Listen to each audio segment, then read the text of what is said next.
জানো তো, প্রত্যেক দিন ভাবি যে ভিডিও করব, বাট আর সময় হয়ে ওঠে না। আগে মেয়ে স্কুলে যেত না, তখন অনেক ভিডিও করতাম, অনেক সময় পেতাম। এখন স্কুলে ভর্তি হয়ে যাওয়ার পরে না, একদমই সময় কুলিয়ে উঠতে পারি না। কখন যে সময় কেটে যায় টেরই পাওয়া যায় না। আমার না কন্টেন্ট বানাতে খুব ভালো লাগে, ওই জন্য আগে আগে প্রত্যেক দিন কন্টেন্ট বানাতাম। বাট এখন মেয়েটা বড় হয়েছে, স্কুলে যাচ্ছে, এখন না একদম সময় পাচ্ছি না। ওই জন্য আর এখন ডেলি কন্টেন্ট ছাড়তেই পারছি না। যখন কিছুদিন পরে পরে যখন অন্য কারোর কন্টেন্ট আমার ফোনে আসে ভিডিওগুলো, তখন মনে হয় কন্টেন্ট বানানো স্টার্ট করি, কিন্তু উঠে পড়লেই না মনে হয় এটাও করতে হবে, সেটা করতে হবে, আর ক্যামেরা চালু করতে ইচ্ছেই করে না। শুধু যে ক্যামেরা চালু করব সেটা তো নয়, ওর পরে আবার সময় করে সেটাকে এডিট করো, এডিট করার পরে ভয়েস দাও, ভয়েস দেওয়ার পরে আপলোড করতে হবে, তার আগে তো মাথায় রাখতে হবে ক্যাপশনটা কি লিখতে হবে। যাই হোক, আজকে অনেক ইচ্ছে শক্তি প্রবল করে আমি আজকে ক্যামেরাটা চালু করলাম। ভাবলাম যে না, একটা ব্লগ ছাড়ি।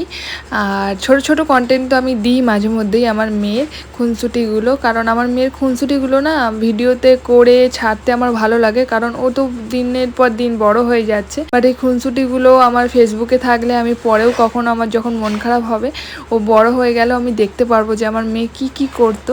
তাই আমি ফেসবুকে সবসময় আপলোড করে রাখি আমার মেয়ের খুনসুটিগুলো।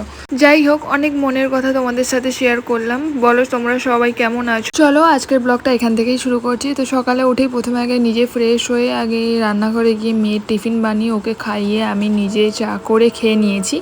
আর কর্তামশাইয়ের জন্য তো রুটি বানাতেই হবে, তাই জন্য আটাটা মেখেই রেখেছি। তারপরে এদিকে আমার মেয়েরা ছিল আজকে স্কুলে খেলার দিন, ওই জন্য খেলার ড্রেস পরিয়ে দিলাম, ওকে রেডি করিয়ে ওর হাতে সব গায়ের উপর জিনিসগুলো ছিল, ওর মামার বাড়ি গেছিল কিছুদিন আগে, ওগুলো সব খোলা হয়নি, তো আজকে সব খুলিয়ে দিলাম। স্কুলে এগুলো পরে যাওয়া বারণ। ওর পাপা ওকে নিয়ে চলে গেল স্কুলে, ওর পাপাই ছাড়তে যায় ওকে ডেলি। অত সকালে আমি যাই না, কারণ একটু আমাদের বাড়ি থেকে একটু ডিস্টেন্স স্কুলটা, ওই জন্য আগে এসে আমি বিছনাটা আগে ক্লিন করে নিলাম। ক্লিন করে নেওয়ার পরে আগে রান্নাঘরে গেছি, কারণ 8টা থেকে 11টা পর্যন্ত স্কুল থাকে, তারই মধ্যে আমাকে সব কাজকর্ম কমপ্লিট করে রেখে যেতে হয়। কিছু কিছু সময় পারি না, তাই এসে আবার করতে হয় আমাকে। আবার 11টা সাড়ে 11টার ভেতরে ওকে স্কুলে আনতে যেতে হয়। এদিকে ওর পাপার জন্য রুটি বানিয়ে ডিম ভেজে দিলাম, তারপরে রান্নাটা চাপিয়ে দিলাম। আমি আজকে করেছিলাম হচ্ছে ডাঁটা দিয়ে, আম দিয়ে, আর একটা আমি আলু দিয়েছিলাম। আমার মেয়ে একটু আলু খেতে ভালোবাসে বলে, তাই আম ডাঁটা ওই দিয়ে একটু ঝাল ঝাল মাছের ঝাল করেছিলাম। এই রান্নাটা কার কার বাড়িতে হয় তোমরা, আমার তো খুব প্রিয় রান্না এই রান্নাটা। আমার অ্যাকচুয়ালি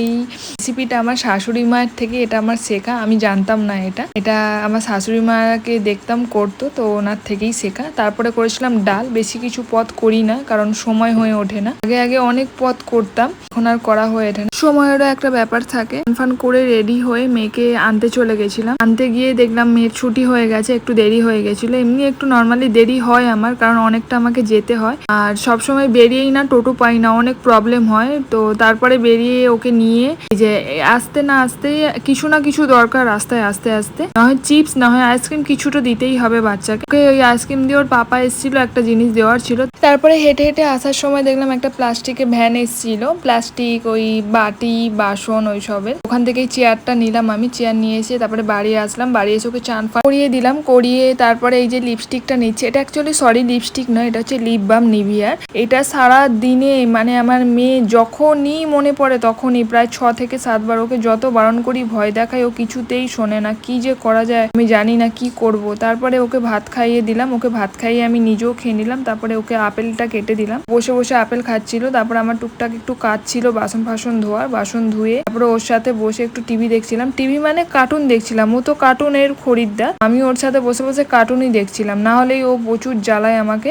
মানে কার্টুন না চালিয়ে দিলে। টিভি চলা মানেই কার্টুন চলবে। খুব কম সময় আমি একটু বই দেখি, না হলে মানে বই তো আমি দেখতেই পারি না ওর জ্বালাতনে। না হয় ও ঘুমিয়ে গেলে একটু দেখি, আর না হয় রাত্রিবেলা একটু দেখি। ওকে এদিকে কার্টুন চালিয়ে দিয়ে আমি গেলাম ছাদে, অনেক জামা কাপড় মেলা ছিল। ছাদ থেকে আমি জামা কাপড়গুলো তুলে নিয়ে এলাম, তুলে নিয়ে এসে সব এদিক ওদিক সব রাখার ছিল। তো আমার সব জামা কাপড় এমনি ব্যালকনিতেই রাখি, আমি ঘরের কোনো দিকেই রাখি না। কিছু জামা প্যান্ট ভেজা ছিল, আমার মেয়ে ওই স্কুল ড্রেসগুলো ধুয়েছিলাম, তো ওগুলো কিছু ভেজা ছিল, ওগুলো ওই জন্য ওখানে মেলে দিলাম যাতে বিকালের মধ্যে শুকিয়ে যায়। আর এমনিতেও কালকে আবার স্কুল আছে, কালকে স্কুলে যেতে হবে। যারা বলে না সারাদিন ঘরে কি কাজ, তাদেরকে মানে আমি বলে বোঝাতে পারি না যে কি কাজ সারাদিনে কি করে বোঝাই, কি করে কোথা থেকে সময় কেটে যায় বোঝাই যায় না। একটার পর একটা কাজ মাথায় আসে আর একটার পর একটা কাজ করতেই থাকি।